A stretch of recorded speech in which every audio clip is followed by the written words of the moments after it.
बड़ी खबर आपको देते हैं।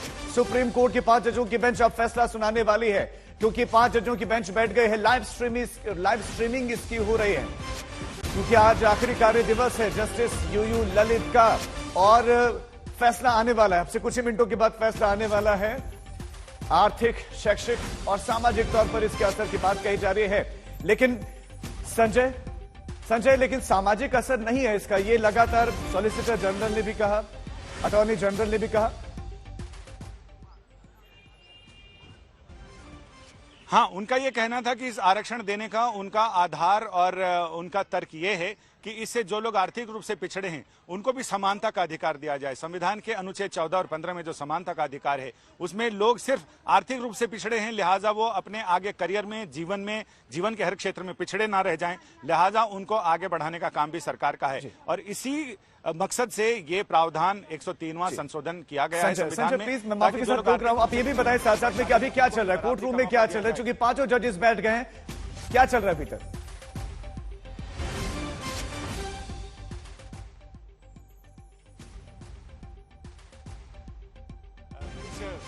मशवरा भी किया है इन्होंने, आपस में बातचीत भी की है, और ऐसे में चूंकि मैं स्टूडियो से कनेक्टेड हूं तो मैं सिर्फ देख पा रहा हूं, मैं सुन नहीं पा रहा हूं कि आखिर वहां पर चल क्या रहा है।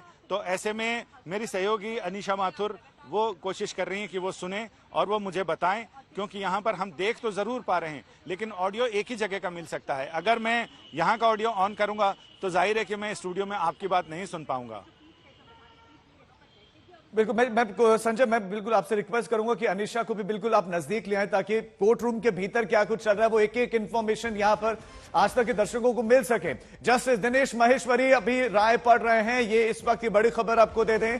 जस्टिस, चूंकि 5 जजों की बेंच है, उसमें से एक जज इस वक्त अपनी राय पढ़ रहे हैं। 5 जजों की बेंच की 4 राय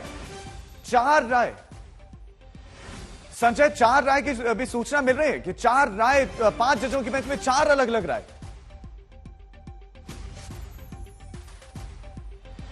4 अलग अलग फैसले। हमने पहले भी ये आशंका जताई थी कि जिस तरह से कॉज लिस्ट में लिखा है उसमें 4 अलग अलग फैसले आ सकते हैं। फिलहाल अभी चीफ जस्टिस और जस्टिस दिनेश माहेश्वरी इनका एक फैसला है, तो जस्टिस माहेश्वरी अपना फैसला पढ़ रहे हैं। बाकी जजेज क्या एक साथ उनका एनोनिमस फैसला होगा या बाकी 3 जजों का, या वो अलग अलग फैसले पढ़ेंगे, ये सचमुच अभी देखने वाली बात होगी। अगर 4 अलग अलग राय हैं तो एक राय तो बन नहीं पाएगी फिर इस मामले को लेकर संजय? इसमें ये टेक्निकल चीजें हैं जिसमें आम जनता को हम सिर्फ इतना समझा सकते हैं कि ऐसा भी हो सकता है कि मूल विषय को लेकर, जो मूल फैसला है उसको लेकर सारे जजेस की राय एक हो, उनके अपने अपने तर्क हो, अपनी अपनी दलीलें हो, रीजनिंग अलग अलग हो, इसलिए भी अलग अलग फैसले लिखे जाते हैं। तो ये देखना, अभी हमें देखना पड़ेगा कि क्या बुनियादी तौर पर सारे लोगों की राय अलग अलग है या फिर बुनियादी तौर पर एक है लेकिन रीजनिंग अलग अलग दे रहे हैं। ये देखना दिलचस्प होगा, क्योंकि अगर 3 जजेस का एक राय बन जाती है तो उसमें बहुमत का फैसला मान्य होता है।